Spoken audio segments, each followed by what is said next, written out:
Assalamualaikum semuanya. Gimana kabarnya hari ini? Semuanya sehat?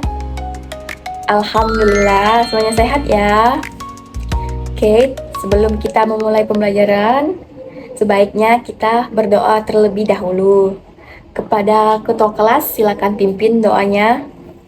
Rabbi shrah li sadri wa yassir li amri wahlul 'uqdatam min lisani yafqahu qawli.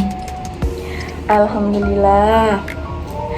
Coba kalian semua lihat di sebelah kanan atau di sebelah kirinya, apakah ada teman-temannya yang gak masuk hari ini? Wow, alhamdulillah semuanya masuk ya. Wah, berarti anak-anak semua semangat ya untuk belajar hari ini.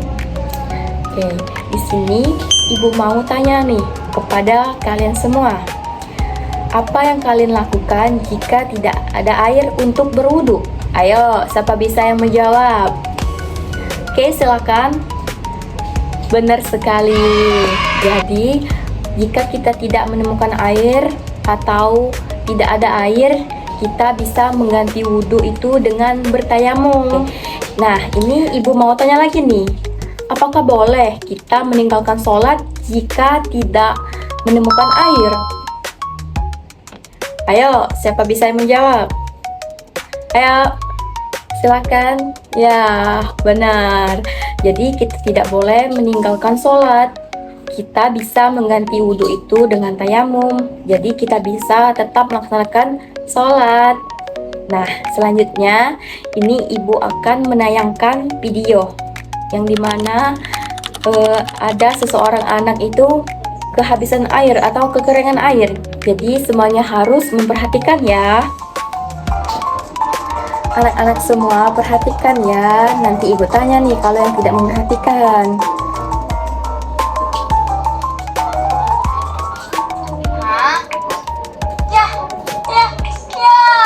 Airnya habis deh. Waduh, ini petunjuk Allah kalau kita boleh nggak sholat kali ini. Kamu Dok, mana ada yang seperti itu? Kita langsung aja ya Dok. Wah, tuh Ben Syamil, kamu punya ide. Ayo semuanya perhatiin ya videonya. Memang nggak bisa kita sholat nggak pakai wudhu. Iya, memang nggak bisa sih. Mana ya? Sudah komat lagi. Syamil, Dodo, kenapa kalian masih di sini? Ayo kita sholat berjamaah. Bagaimana mau sholat, Pak? Wudhu saja belum. Loh, kenapa? Air di musola habis, Pak. Ternyata di sungai kering juga. Apa kita libur dulu sholatnya, Pak? Dodo, tidak ada libur dalam sholat. Dan kita tidak boleh meninggalkan sholat dalam kondisi apapun. Ya sudah, tayamum saja ya. Tayamum.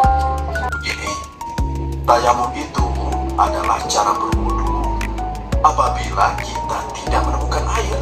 Selain karena tidak ada air, apalagi, Pak, yang membuat kita harus bertayamum?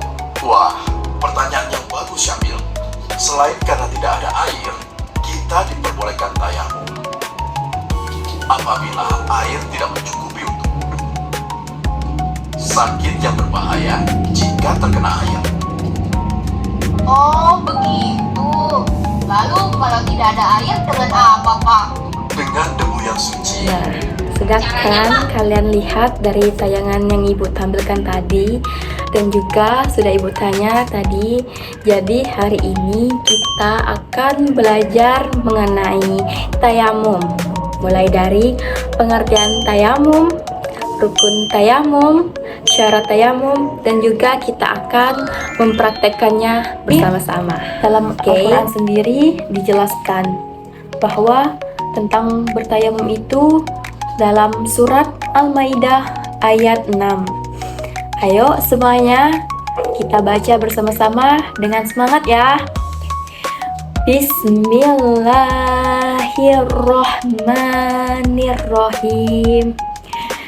Ya ayyuhallazina amanu idza qumtum Nah, dari ayat yang sudah kita baca bersama-sama tadi, jadi Al-Maidah ayat 6 ini menjelaskan bahwa kita itu sebelum sholat, umat Islam itu harus bersuci dengan wudhu atau dengan mandi wajib.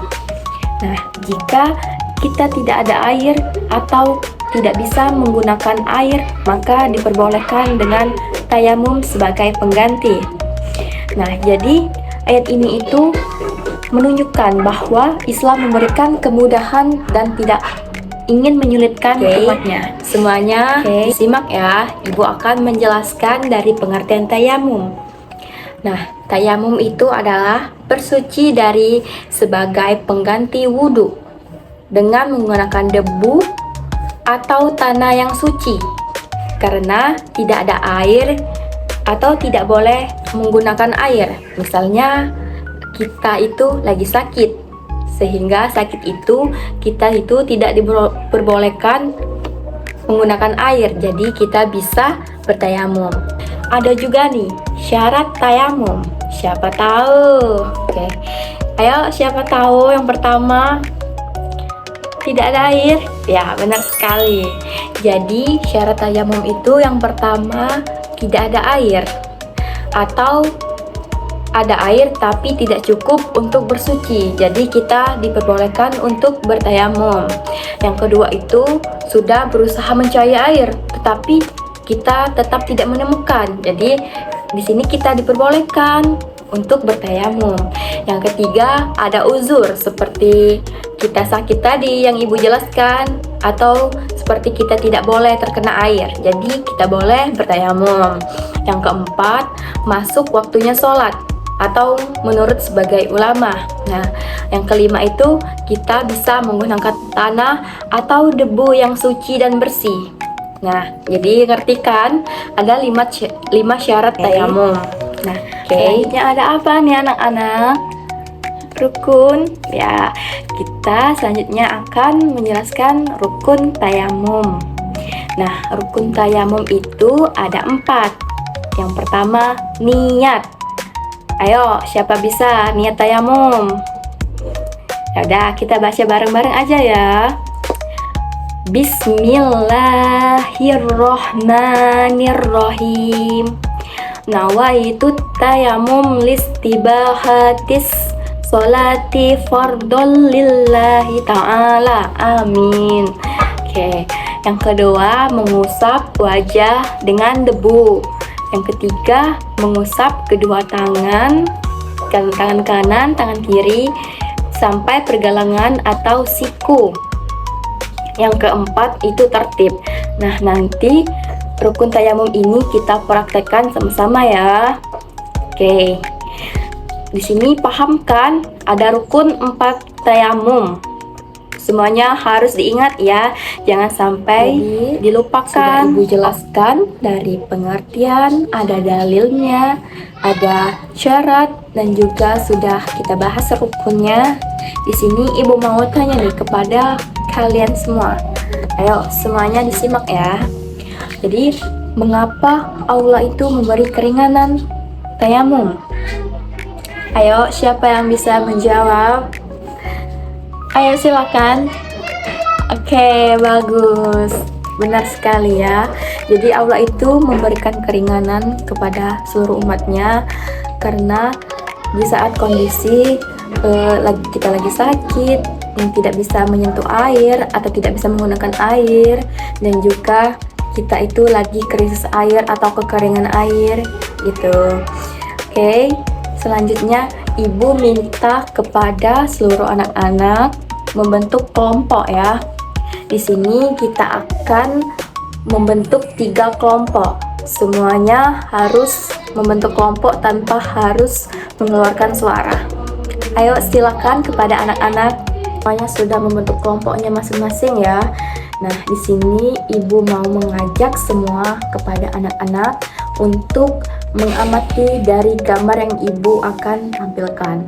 Nah, di sini anak-anak akan berdiskusi bersama masing-masing kelompoknya dari gambar ini, apakah dari gambar tersebut boleh bertayamum dan berikan alasannya masing-masing. Jadi setiap kelompok itu akan diwakilkan satu untuk mempresentasikan hasil diskusinya. Nah, yang pertama itu ibu menyediakan gambar, yang dimana gambar ini ada seseorang atau sebuah desa yang lagi kekeringan, yang dimana dia itu susah mencari air. Nah, lihat ya, amati gambarnya. Di sini dia benar-benar kekurangan air atau tidak mempunyai air sama sekali ya. Di sini ada gambar orang sedang dalam perjalanan jauh sehingga dia itu sulit menemukan air. Oke, sudah diamati ya gambarnya. Orang sakit ini dilarang oleh dokter untuk menyentuh air karena ada penyakit tertentu yang tidak bisa menyentuh air gitu. Nah, silakan kepada kelompok 1, kelompok 2, dan kelompok 3 untuk mendiskusikan dari gambar tersebut. Ibu kasih waktu 10 menit. Kalau sudah dari diskusinya sudah 10 menit, silakan masing-masing satu kelompok mewakilkan untuk mempresentasikan ke depan. Oke, silakan. Oke, bagus sekali. Benar banget ya alasannya. Silakan kelompok 2. Oke, bagus banget. Terima kasih kepada kelompok 2. Selanjutnya kelompok terakhir. Ibu persilakan untuk mempresentasikan kepada kelompok 3. Oke, bagus sekali. Jadi di sini anak-anak sudah bisa memahami ya dari materi tayamum. Selanjutnya kita akan mempraktekkan langsung tata cara bertayamum. Semuanya masih bisa diperhatikan ya dari materi yang sudah kita bahas dan juga dari video, dari mengamati gambar. Sekarang kita akan mempraktekkannya langsung bersama-sama. Jadi semua anak-anak harus mempraktekkan bersama-sama ya. Nah, yang pertama kita awali dengan niat. Ayo kita baca bersama-sama, membaca niat tayamum. Bismillahirrahmanirrahim. Nawaitu tayammum listibahatis sholatil fardhu lillahi ta'ala. Nah, kalau kita sudah membaca niat, lalu kita mencari debu yang suci. Nah, kita siapkan kedua telapak tangan kita, lalu kita tepukkan ke dinding atau mencari debu yang suci. Tepukkan, lalu kita ratakan debunya, lalu usapkan ke muka, dari dahi ke seluruh muka, lalu ke bawah. Lalu kita tepukkan lagi di tempat yang lain atau di tempat sebelahnya. Lalu kita tepukkan lagi atau ratakan. Pertama kita menggunakan tangan kanan, lalu dari bawah ke depan, dan menggunakan tangan sebelahnya dari yang debu tadi, dari bawah ke siku, putar ke atas lalu ke depan. Baik untuk anak-anak semua. Nah, jadi kita sudah dapat banyak ilmu nih untuk hari ini, mulai dari pengertian, syarat, rukun, dan juga kita langsung mempraktekannya bersama-sama, yaitu praktek tayamum. Nah, di sini Ibu mau bertanya nih kepada kalian semua, apa pelajaran paling penting hari ini? Ayo, siapa bisa menjawab? Ya, bagus sekali. Jadi pelajaran penting hari ini yang dapat kita ambil yaitu kita itu bisa melaksanakan sholat dalam kondisi apapun. Apalagi dalam kondisi kita kekurangan air, kondisi kita sedang sakit, atau dalam perjalanan jauh, kita bisa tetap melaksanakan sholat. Jadi, tayamum itu adalah keringanan dari Allah Subhanahu wa Ta'ala, agar kita itu bisa melaksanakan sholat dalam kondisi tertentu. Nah, jadi terima kasih kepada anak-anak ibu yang sudah memperhatikan dan juga berpartisipasi dalam pelajaran hari ini. Semoga kita bisa menerapkan dimanapun kita berada. Oke, Ibu akhiri. Wassalamualaikum warahmatullahi wabarakatuh. Oke, semuanya, kita sebelum pulang, kita lebih baik berdoa dulu kepada ketua kelas. Ayo dipimpin doa. Amin.